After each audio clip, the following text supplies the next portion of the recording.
歡迎收睇女大學生洗牙 Vlog。成日飲咖啡同奶茶，搞到牙齒色素沉澱得好快。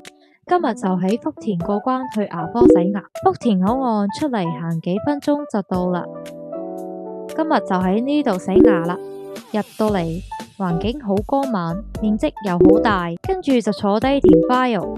我已經半年冇洗過牙，順便 check 下牙齒情況。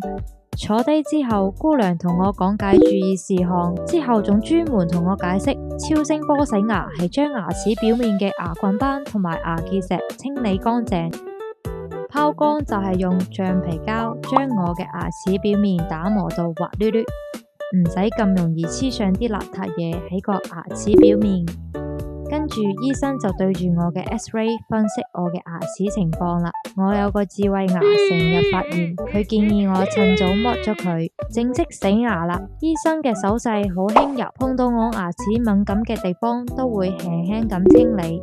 我一下子放鬆晒，洗完牙先知道自己原來嘅牙齒係咁邋遢嘅。而家牙齒色素冇晒，乾乾爽爽。今日洗牙花費88蚊，走之前仲有份禮物送，係抗敏牙膏同埋一盒牙線。